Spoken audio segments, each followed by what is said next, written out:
जय हिंद। इस वीडियो में हम पढ़ेंगे सूरदास जी का जीवन परिचय, जो कि क्लास 10 बोर्ड एग्जाम में हर साल पूछा जाता है। देखिए क्या है इनका जीवन परिचय। सूरदास जी का जन्म सन 1478 ईस्वी में आगरा मथुरा मार्ग पर स्थित रौनकता नामक गांव में हुआ था। यानी कि सूरदास जी का जो जन्म हुआ था वो सन 1478 ईस्वी में हुआ था। आप गूगल पर भी सर्च करके देख सकते हैं, ठीक है। यानी कि सूरदास जी का जन्म सन 1478 ईस्वी में आगरा मथुरा मार्ग पर स्थित एक रौनकता नामक गांव में हुआ था, ठीक है। कहां पर? रौनकता नामक गांव में हुआ था। कुछ विद्वान इनका जन्म स्थान दिल्ली के निकट सीही नामक गांव को मानते हैं, ठीक है।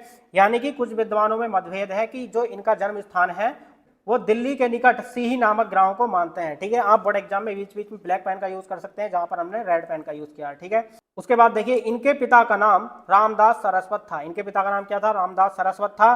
सूरदास जन्मांध थे, इस विषय में भी विद्वानों में मतभेद है, ठीक है। यानी कि सूरदास जी जो हैं वो जन्मांध थे, इस विषय में भी विद्वानों में मतभेद है। और इनके जन्म स्थान को लेकर भी मतभेद है कि इनका जन्म कहां पर हुआ था, ठीक है।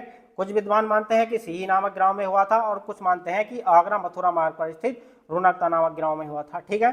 तो इस प्रकार से दो विषय में मतभेद है, इनका जन्म कहां पर हुआ और इनके ये जन्मांध थे या नहीं, ठीक है। तो इस प्रकार से लिख सकते हैं सूरदास जन्मांध थे, इस विषय में भी विद्वानों में मतभेद है। इन्होंने श्री कृष्ण की बाल लीलाओं का मनोहरिक वर्णन किया है, ठीक है। जैसे कि आप जानते हैं जो आंखों से देखे बिना भी संभव नहीं है, वो इस प्रकार से इन्होंने मनोहरिक वर्णन किया है श्री कृष्ण की बाल लीलाओं का, ठीक है। यानी कि इन्होंने श्री कृष्ण की बाल लीलाओं का मनोहरिक वर्णन किया है जो आंखों से देखे बिना संभव नहीं है। सूरदास की रुचि बचपन से ही भगवत भक्ति के गायन में थी, ठीक है। यानी कि जो सूरदास जी की जो रुचि थी वो वास्तव में भगवत भक्ति के गायन में थी।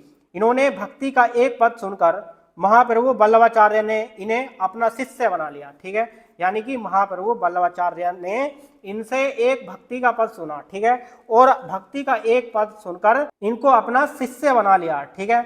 और श्रीनाथ जी के मंदिर में कीर्तन का भार सौंप दिया, ठीक है। यानी कि इन पर जो है कीर्तन का भार सौंप दिया। इनसे केवल महाप्रभु वल्लभाचार्य ने भक्ति का केवल एक पद सुनना था और श्रीनाथ जी के मंदिर में उन्होंने कीर्तन का भार सौंप दिया। श्री वल्लभाचार्य के पुत्र विट्ठलनाथ ने अष्टछाप नाम से 8 कृष्ण भक्त कवियों का जो संगठन किया था, ठीक है। यानी कि जो महाप्रभु वल्लभाचार्य के पुत्र जो विट्ठलनाथ है, विट्ठलनाथ जी ने अष्टछाप नाम से 8 कृष्ण भक्त कवियों का एक संगठन किया था, ठीक है। सूरदास जी इसके श्रेष्ठ कवि थे। यानी कि जो सूरदास जी जो थे वो इसमें से एक श्रेष्ठ कवि थे, ठीक है।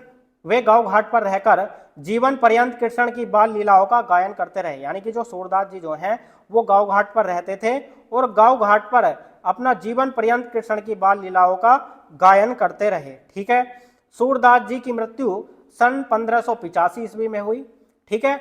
गोवर्धन के पास परसोली नामक गांव में हुई। यानी कहां पर सूरदास जी की जो मृत्यु हुई थी वो सन 1585 ईस्वी में गोवर्धन के पास परसोली नामक गांव में हुई।